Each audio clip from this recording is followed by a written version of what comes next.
One pair cake. Game day with Harbaugh. Yeah, we were in versions of that. Find some good walking trails, you know. Everything is in the morning. Stuff they did sort of. Like afternoons would be Yeah, time to Yeah. good day to see it. walk. I didn't see how I didn't look like it.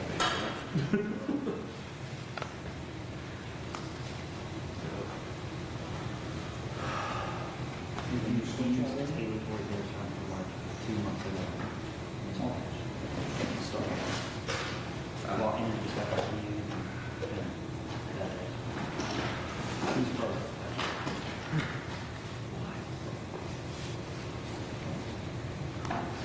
Move to occupation. Yes.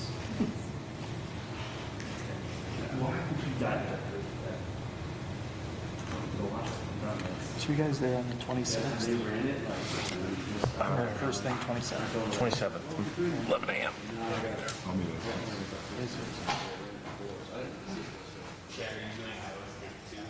No, no.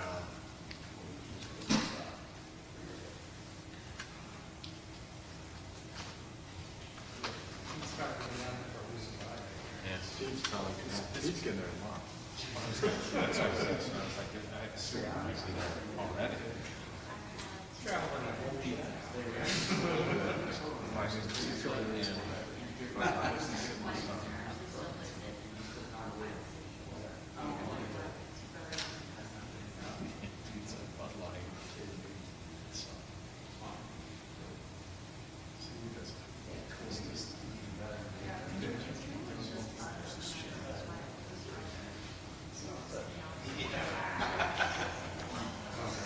Everybody's like,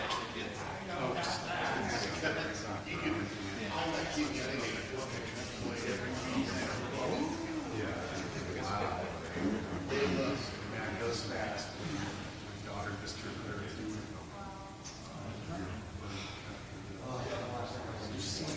Oh, yeah.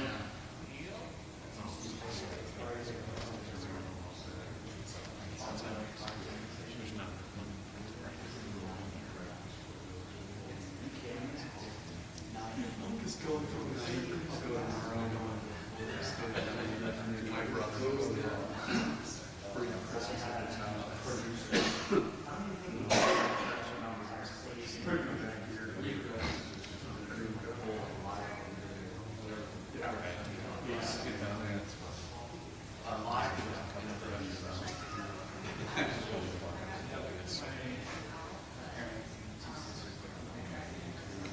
So you did. We got like $4 grand. That's what I've heard. They're gonna cancel Chris and stuff.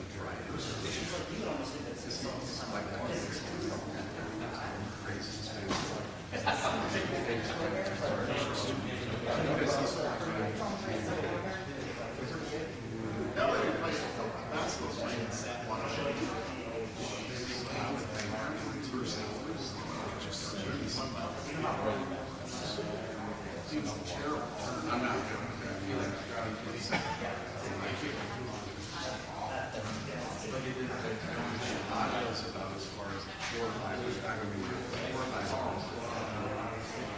of all time.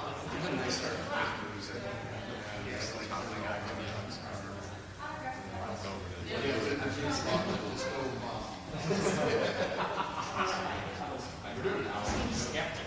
yeah, he didn't believe us. That's why I Well, then we are on Direct TV. We are on media. And you're also.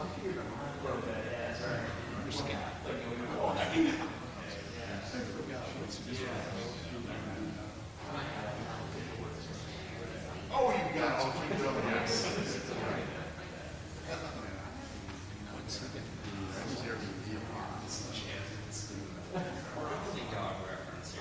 That's right. Oh, yeah. Smaller.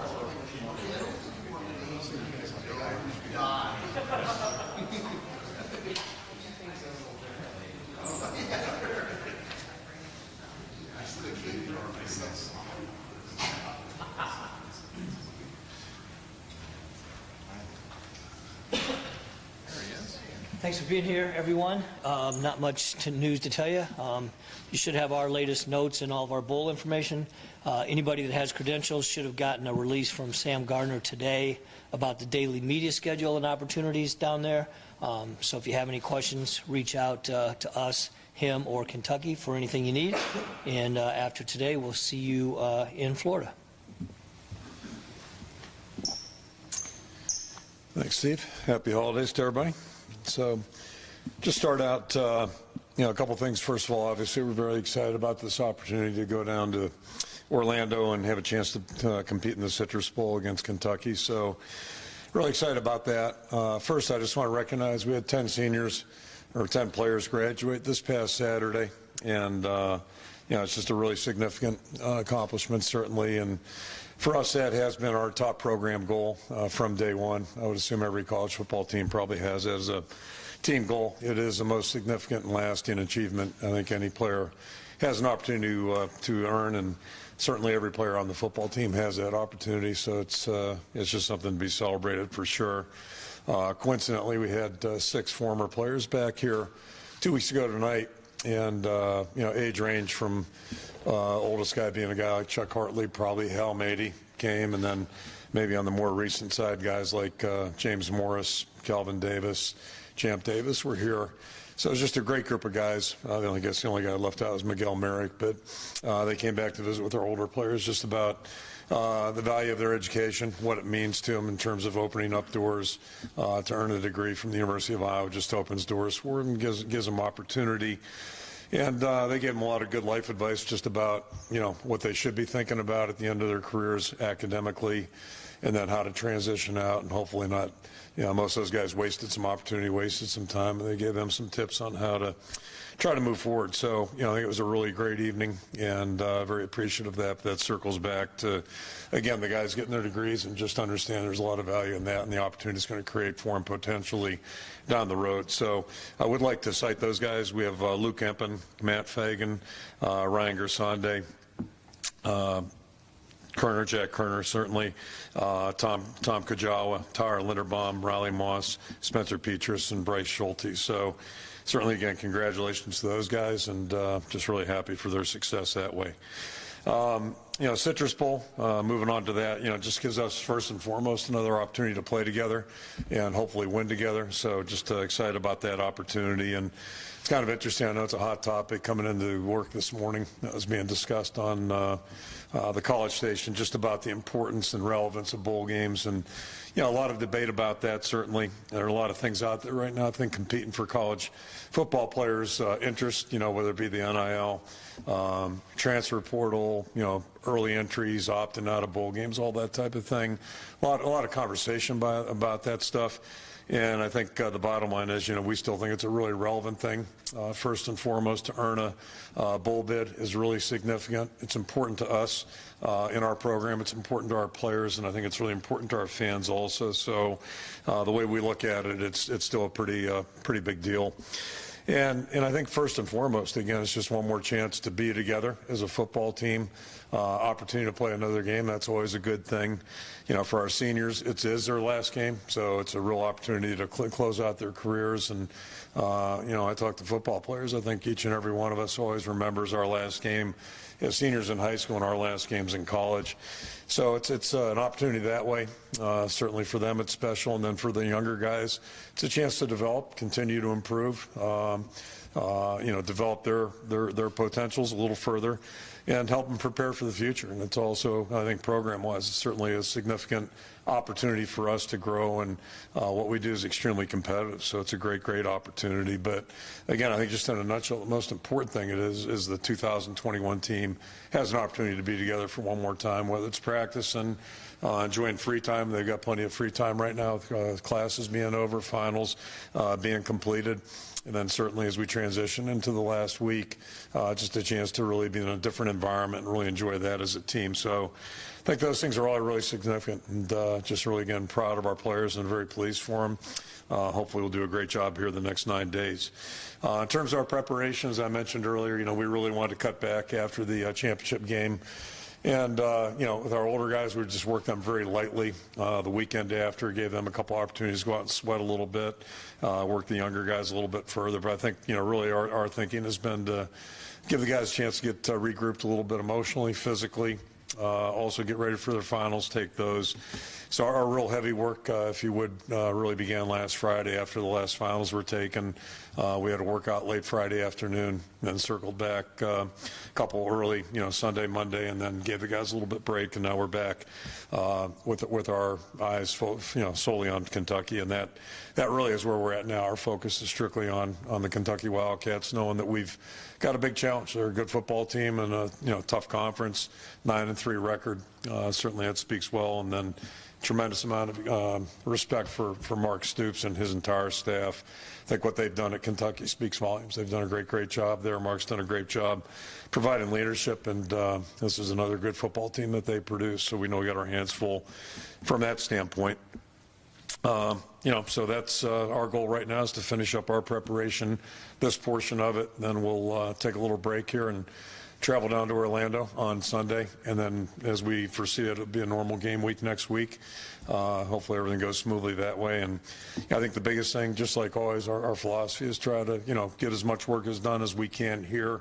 Having this facility has just been really helpful to us. It's gives us an opportunity to let our guys sleep in their beds, get some work done here in quality conditions, and then spend what would be a normal game week down at the bowl site. And we really hope that we'll be in good shape when we get on the plane, so our players can really enjoy what's available. And it's been a long time since we've been in Orlando, but my recollection is a lot of great things to do for the players, a lot of things for the families. Fans, I think, have had a great time down there, so we're excited about that part too. But first and foremost, we want to be ready to play our best on New Year's Day, and knowing that we're going to have to play against a team like Kentucky. So that being said, before I throw it out, I just want to take one opportunity and thank all of you for your involvement. It was great to have Scott and Chad here last night to present the Duke Slater Award, and I think it's just a really nice gesture on your part, certainly in recognition of one of our all-time great players and great human beings. And then for Kayvon Merriweather to earn it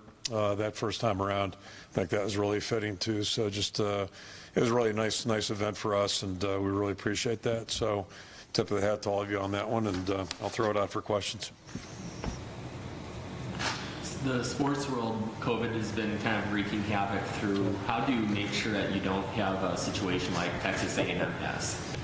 I don't mean to laugh. I mean, this is not a laughing matter, but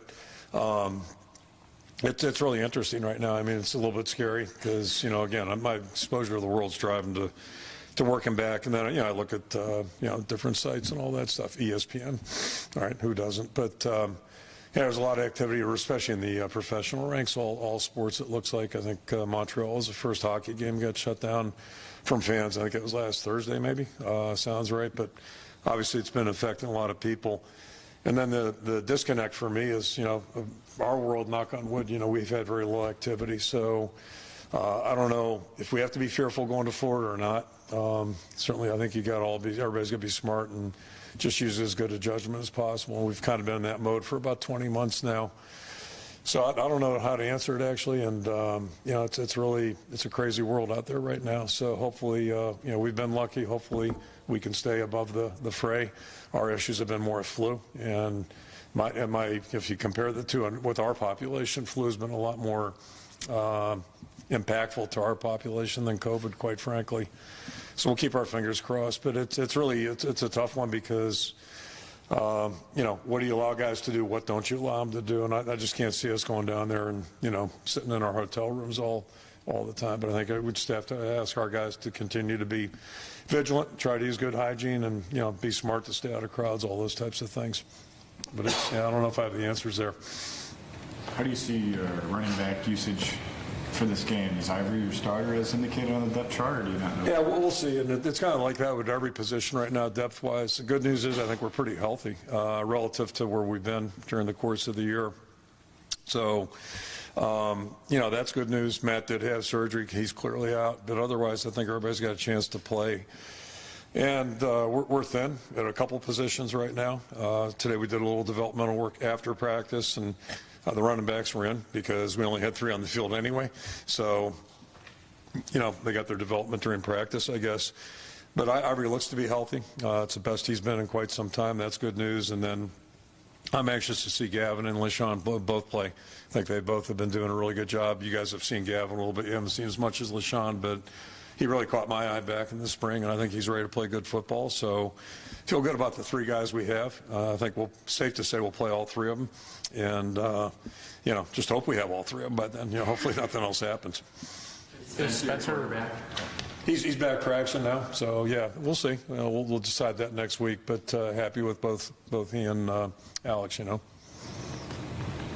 Spencer's full go then?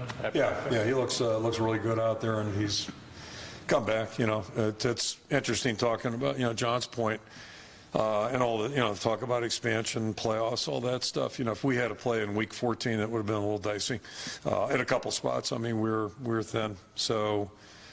That's one of those things, and I don't know if that's a carryover. It's been a tough year injury-wise, health-wise. Part of that's a spillover, I think, for what we went through in 2020 with all the detraining, just inconsistencies of everything. I don't know if everybody else has gone through the same experience, but it's been a tough year that way. Challenging year, but, it would have been, playing 14, 15 games that's a challenge with the college football team, I believe. We may be headed that way soon, but we'll see. Kirk, some head coaches have come out of college and been really critical of players who leave they skip the bowl game to go. Right. You never really. What's your thoughts on that? Yeah, I think some players have been critical of coaches leaving too. It's a two-way street. I kind of see this whole thing. My first year in the NFL was 1993, and. Russ Grimm, who was a player for us at Pitt, came up to me that day, and he goes, this whole landscape's going to change in pro football. And what he talked about, he says, I didn't know where he was going, but he said, what I enjoyed as a player with the Hogs, being one of the Hogs in Washington, he says it's probably not going to happen much anymore. We had that same group of guys together 8, 9 years. And so, my 6 years in the NFL were the first 6 years of free agency. And it really impacted that league, in my opinion. Not that I was a NFL expert, certainly walking into it, but real quickly you learn to protect your own turf. That was the lesson that was taught not only to players but also coaches. It was really, if you could produce and had production available at the right price, you were going to be a marketable commodity. And the minute they thought they could replace you for somebody cheaper.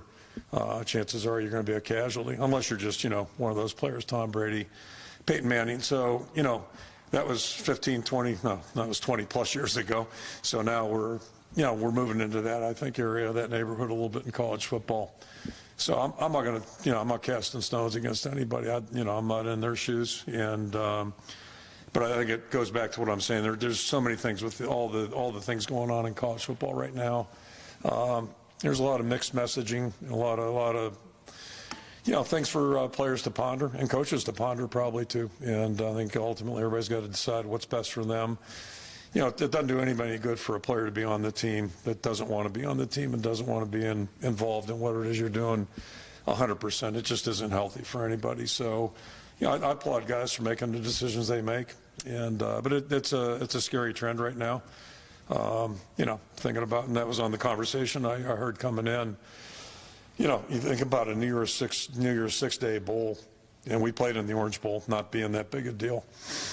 It was a big deal for us. We were there twice, and it was a pretty big deal.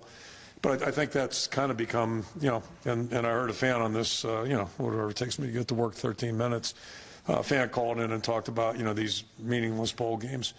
And there's a real, that's one thing I think this 4-team playoff thing has created. There's no question about that, and that gets stronger with each year. There's such a thirst for, the playoff system expansion. And that's just the reality of college football right now that we're living in. It's 2021. We're real different than 10 years ago. And, so this is going to be one of the byproducts of that, no question. And then you got a lot of agents out there selling young prospects that, hey, this is your time to go. And, be smart about it. It's a business decision. So if it is, it is. And that's what it is. But, these are really interesting times in college football right now. Do you think there's any comparison to 14 when you went into a bowl game, like trying to figure out your future at quarterback at the same time? Like, I mean, I know because we've seen Spencer, we've seen Alex. I mean, we're all wondering who's going to be the quarterback next year too. But Yeah, how do you look at that? Yeah, I mean, no. I mean, you say 14. That's 14 was like, you know, boom. That caused us to really look at the world a little differently. Not because of that situation necessarily, just because there were so many games that year. And I think I've told you before, I evaluate teams and seasons by, you know, just how we maxed out opportunities. And we didn't do a good job that year. I mean, there were way too many games. And I'm thinking about that last game, and Kennick is still the poster child for all the things you can't do if you expect to win a football game. And we did them all out there in that one game. And still almost had a chance to win, which is hard to believe. But, yeah, so no, I don't see it that way. Although, you know, there's a little, it's competition. That's how I look at it. And the good news for us is, you know, we've won with both quarterbacks, feel good about both. So, you know, we'll just keep watching it and see where it all goes. But no, it's not. I'm not too worried about that right now. Before you get too far away from the opt-out discussion, obviously that's not something you've really had to deal with a whole lot here. So what are those conversations like with the players that are left and everything like that, as far as how you handle it, given that, you know, that's, again, an uncommon thing for you guys to this point? Yeah, well, the next phase is going to be the guys that might have decisions in or out. And I think a lot of those guys are probably well on that path to making up their minds. All we try to do, and I've said this in the past, we'll try to get them good, accurate information from people that actually draft, not, you know, with all due respect to the experts that, you know, prognosticate. You know, if you go back and track those things, they change a lot from January till whenever draft day is, whether it be April or May.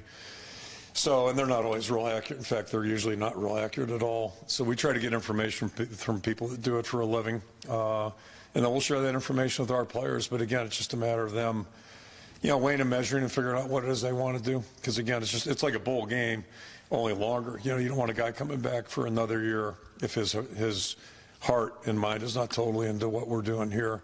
It's not good for him. It's not good for the team. So, yeah, that's just, you know, our guys have a real team first mentality, the guys that are here right now, and that's something I appreciate. And for us to be successful, we really need that. You know, some teams maybe not as much, but for us, it's a key ingredient for us to being successful. So you try to get, you know, equip people with good information, parents as well, but also know there's another side out there that's fighting against you. And they're selling things that maybe are a little bit more appealing. You know, not always as truthful, but they're appealing. And, you know, perception, reality, all that kind of stuff. So it gets pretty tough.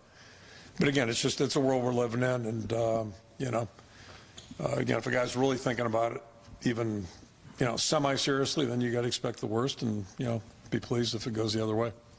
Have you been hearing much about Riley?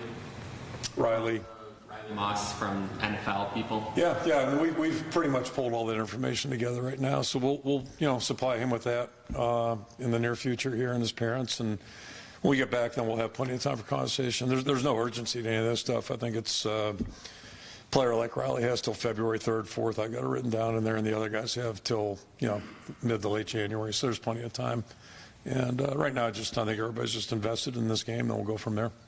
When you look at quarterback, obviously it's such a high-profile position, but you've got to, as kind of Chad was talking about, you got to also project next year. Sure. Because, and you've been transparent with these quarterbacks, because the decision you make usually impacts one staying, one going in a situation like this. How much of that is part of your consideration, not only for this bowl game, but beyond, as to whether they'll be here next spring, next fall, that type Sure. of thing? I mean, we always try to be as transparent as possible with any of our players. I think that's just, when I started coaching, before I started coaching, when I was still playing, you know, I think if you're going to be into coaching, you need to realize, like, you know, 8th graders know if they're being conned. Like, you know, 8th graders aren't dumb. So certainly college football players, I think it's just be good, you know, it's good to be, you know, as obvious or direct as you possibly can, assess things as, you know, the way you see them to each player. And the only thing I'd add to this whole equation is I think, you know, we got to keep in mind that players change. It's a really dynamic process in college football. I think same way at any level, but I know in college football players change a lot. So, you know, a player may be improving, may be climbing the ladder, he may not be, that type of thing. And in my mind, you know, Alex has gotten some opportunities and done something with them now. Had Spencer stayed healthy, we wouldn't have had that. He wouldn't have had that opportunity. He stepped in and did a good job. So, yeah, we know a little bit more about him now than we did 2 months ago. And, but, you know, Spencer's done good things too. So it's a situation where we have two good guys. And I'm hoping both players are grow and improve, you know, as we move forward. And I'm hoping they both stay here. And then, you know, let the best man win, one of those types of deals. But, yeah, we'll let them keep competing. Some of the players talked about atoning for what happened in Indy a few weeks ago. What are your feelings on that? Yeah, I've encouraged our guys to move on. You know, I mean, win, lose, or draw, you got to move on, and that's life, unfortunately, and it's life in sports for sure. So the game didn't go the way we wanted. The one thing I wanted to make sure they understood, really proud of their effort, proud of the way they competed. I've always talked to our players about, you know, there are certain people in our lives we all want to make sure they have respect for the way we do things. And those are the people I encourage our players to listen to, whether it's a former coach, certainly a parent, I think is typically involved. But, you know, nobody's going to have anything to be ashamed of. It didn't go the way we wanted, but it wasn't for a lack of effort, commitment, you know, trying, mental toughness, all those things. So, yeah, I just remind our guys, we've won 10 games. We got a good football team, and when we play our best, we've got a chance to beat anybody. And I believe that. So, you know, we got to move on. And now what's important is whatever we didn't do well, let's get that cleaned up. And let's make sure our focus is squarely on this opponent coming up, because that's really all that matters at this juncture. And, you know, we still got a chance to win 11 games. You know, winning 10's a big deal. And it's a big deal at any school, I think. But winning 11's even more special. So we got that opportunity. Let's shoot for that and not leave anything out there. You know, do our best to be ready. But if we're looking backwards, that's not going to help us move forward, that's for sure. Talk a bit about, you know, your respect for Mark Stoops, and this is actually your third time that you face a Stoops brother, you know, in a bowl game. When thinking about that family and the impact they've made on this program, but also college football, what are kind of some thoughts that come into your mind? Yeah, I mean, first of all, I really don't like competing against, you know, people that I know better than just, you know, knowing. So whether it be, you know, the Stoops family, Bill Snyder, Barry Alvarez, Brett was a, you know, player and coach here. So it just, you know, those things are, you know, but ultimately still it isn't about us, you know, me versus another guy. It's about our team against their team. But yeah, I got great respect for Mark, and followed his career just like Mike and Bob's, and got a chance to see all those guys together. Kind of neat 2.5 weeks ago down in Las Vegas when both Andre Tippett and Bob Stoops went into the College Football Hall of Fame. What a great evening that was. But saw Mark there, saw Mike, saw Mrs. Stoops, which is great. I haven't seen her in probably 30-plus years. So they're a special family. They just are. And it started, you know, Dad was the patriarch. He was a coach, lifelong coach. Ron, who looks younger than the three brothers, I was teasing him, because he didn't get into college coaching, at least not till the end. He did a little bit at Youngstown. But he looks 20 years younger than all three of those guys. But, you know, and Bob looks pretty good, too. Now he's a TV star, right? But so they're a great family. And what Mark has done at Kentucky, is very impressive, because if you look historically at that program, you'd have to go back a ways to find somebody that's had that kind of consistency with the level of performance that they've been at in a tough conference. So that speaks a lot about him. But just knowing him as a player, just like Mike and Bob, you could tell this guy, if he chose to coach, he could be really good at it, and certainly that's been proven out. You know, a lot of times in your bowl prep, you'll have a young player or two who will flash. Either they're on the scout team, and oh wow, they can run your offense or defense, and then also you know, maybe somebody who's a second or third teamer that could kind of rotates. Have you seen any of those players? And then also Terry Roberts, how is he positioned? Yeah, I'll start with Terry. I think Terry's finally getting there. It's been a long road, like a really long road. This seems to be the year of the bone bruise, and what I've learned this year about bone bruises is, you know, you're better off breaking a bone maybe than having a bone bruise. God, there's just no way to predict, and there's no, you know, set timetable. So today's probably the best he's had, best of days had to work, and that's good news. So hopefully he'll be, you know, available to his full speed. Jamari's really done a great job, I think, and this has been a great opportunity for him, and that's, you know, the next man in concept, et cetera. So that's good. And I anticipate that question from someone about the younger guys. And I decided I'm going to keep a lid on that, because then they'll become the internet marvels of, you know, the off season and all that. You know, then they'll be, hey, how come so-and-so's not playing? But, yeah, we've seen some guys growing, and that's good to see. That's one of the neat things about bowl preparation. You get a chance to watch guys and coach guys that, you know, usually have been holding scout team plays up. Labus was taking some snaps with the twos. I better quit talking about quarterbacks and press, right? But I was thinking this morning, you know, if we hold cards up if he goes in a game, I guess you just hold a card up and then just throw it down. There's no penalty for leaving a card out there. But if he's going off cards, he's great. If he's running on offense, you know, this might be a small playbook. I'm joking, but he's doing a good job. Some of the defenders said that he does a good job going off script and doing, you know, throwing sidearm passes. Yeah, now we got to get him on script. Okay. Yeah, that's the next trick. But no, it's been fun. It's been fun to watch him. But yeah, he's one of those guys. He's not quite ready to start yet, that's for sure. On the Kayvon topic, between him, Tyler Linderbaum raising $30,000 for the Children's Hospital, Torrey Taylor, what he did for the count for kicks, you know, Ivory, we just talked to him, and great. All these guys seem like great human beings, I guess. I mean, is that kind of the joy of this bowl trip as well for you? You know, it is. And, you know, during the year, I've gotten choked up a couple times, right? Those guys right there, that's a good snapshot of our football team. And there's a lot of other guys that are really exceptional guys, but you know, you just listed a handful in there that are like, are you kidding me? Like these guys are, and I was teasing Tyler's dad. I ran into him yesterday. And I said, you know, he probably rescued somebody out of like a burning house or something like that on the way over to the Children's Hospital. But that's the kind of guy he is, and these guys are just top quality guys. So, you know, that's it's been the fun of this team. You know, they just they work hard. They've had a good attitude, and you know, if we've gotten knocked down, they get back up. So, but they're quality people. They're really quality people, and Kayvon to me is a perfect first selection. It's just like, you know, it sounded like it was a pretty good vote for him too. So. Not surprised. Like he's a kind of the embodiment of the kind of players we've had success with, because he's, you know, probably a little bit more accomplished in basketball, maybe coming out of high school. So his recruitment was not heavy, but you know, I'm glad he's on our team. He's a heck of a football player, tremendous young guy. Ivory's had, you know, ups and downs, injuries, even this year, you know, toes. It just, like, you know, just you name it, he's gone through it, yet he stays positive.